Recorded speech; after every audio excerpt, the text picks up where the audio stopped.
I believe, has spent 1.5 million, and another candidate has spent point 0.5. I'm not 100% I don't know the sure. I don't know if that's the accurate numbers, but I think the news reported today that Rick had spent more on his campaign.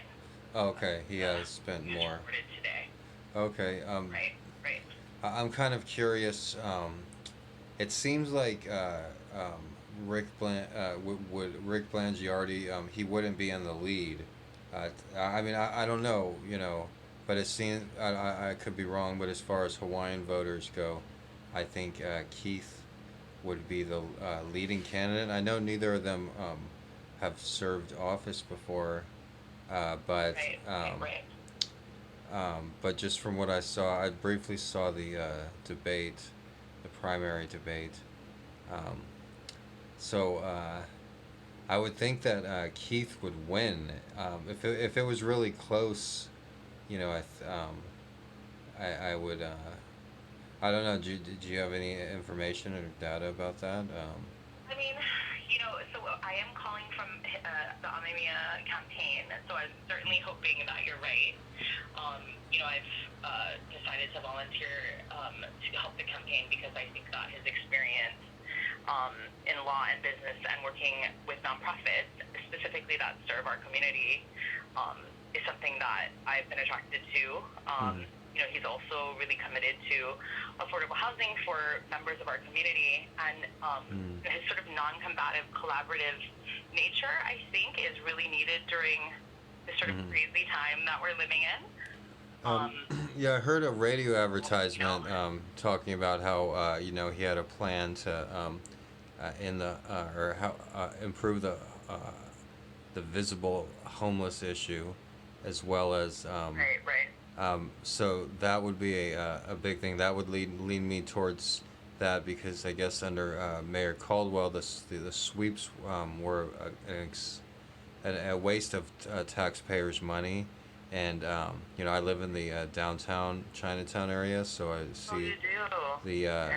stuff right outside my apartment. So I would see the sweeps sweep up all their tents, and then they would go across the street for half a day, and then they would come right back, and that costs taxpayers thousands of dollars. So him Right. having I think each sweep is like $5,000, $10,000 or something. But so him having a plan for that, that would interest me. I'm actually an independent. Sometimes I vote Republican, sometimes I vote Democrat, and Yeah, like, yeah, yeah. Me too, actually. so the two things I haven't filled out is president and mayor, because and those are the two most important things. But as far as I didn't hear another candidate running for district prosecutor. He really promoted being tough on crime, and I know for a fact the mainstream media isn't. I mean, the local media, I should say. The local media does a good job, and I listen to the local media and the local news, but they haven't been reporting on the increase in crime, in particular in Chinatown, in Kalihi, and so I don't go out really, and there has been a lot of victims of crime right around in the area, like very violent crime. I mean, like since COVID? Like Yes, since since COVID? March, in the last In six the recent months. times, you mean? Yes, in the last 6 months, Okay. there's been a huge increase in crime that correlates exactly to the increase in crime on the mainland. It's not being reported by the Huh. local media, but yeah, if you look at it, Yeah, I don't think I've um, heard that from the media either. well, I follow it myself. I have a degree in journalism from the University of Texas, one of the top journalism schools. But I've noticed just in the last 2 weeks, there's been four victims of stabbings on this block that I live in. A couple of them are in the intensive care unit, right at the Jack in the Box across the street, over by Costco. And those are just people random. And also, there's lots of robberies and crime going on. And so the one thing that would lean me towards voting for Rick Blangiardi over Keith would be crime. And I talk about that with everybody around here, or the people that I talk to, the mailman. Where I was just talking about him earlier. I'm like, yeah, I don't go all over Parkside. I go the outside side. He's like, oh yeah, me too. Like everybody around here talking about it. They know there's a big increase in crime. The people that live around here, the neighbors, the family that lives next door, they're saying, I talked to the kids. I'm like, yeah, it's crime's gone bad. Like, yeah, don't walk down about past that apartments, you know, and it's because people are struggling. You see homeless people on the street, and it's a trickle down. And so the homeless people, it's a trickle down economy. So when the businesses close down, they have to lay off workers. When the workers lay off, they Right. stop helping out, that homeless person. And so you have homeless and chronics walking around the streets of, Chinatown and downtown, just like looking for victims. Where I've had to Well, arm myself recently, just living in this right. area, and I'm moving from this area, hopefully, within 6 months. So those are the two major issues. I like Keith, and his idea for doing something about the homeless Looking at problem, homelessness. because does go hand in hand.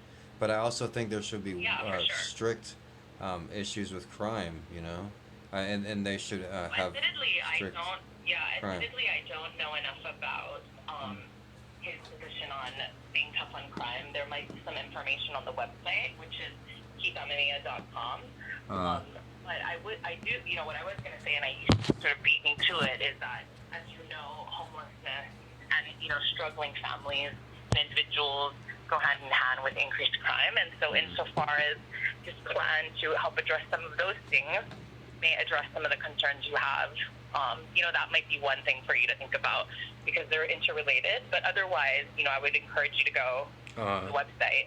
Well, I think I will look A little into bit more more information. detail on. I'll look into Okay. more detail on his actual plan for the homeless issue, because I have heard on the radio, on the advertisements, that he does have a plan compared to his competitor, and so Right. Right. if he does have a good I think plan, that that's will win over my vote. I'll look at it right when we get off the phone here.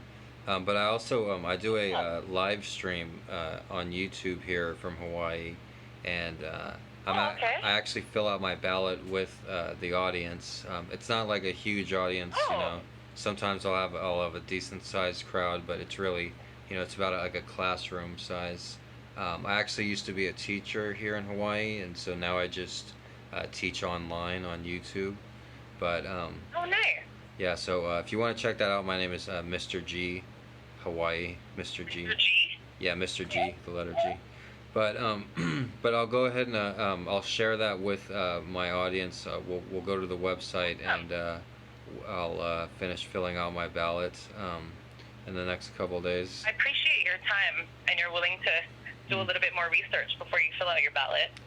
Yeah, I'm into politics and voting. I always take it seriously. It's an interest of mine, so always has Right, been. right. Well, But yeah, it was nice talking to I you. appreciate all your time. Yeah, I think I think I'm leading towards your candidate, Keith, especially Awesome. since Thank you. talking to you here today. So I'll just go to the website and reassure myself, and yeah, I appreciate the call here, and I wish you good luck Yeah. too. Thank you. I What? appreciate it. All right, what was your name? You take care. Okay, Lynn. okay, nice to meet you. Thank you. Mahalo. You too. Aloha. That was odd. I made that odder than it should have been. She didn't get a call like that all night. Most of the people probably just hung up, but I like politics, so I hope you guys enjoyed that.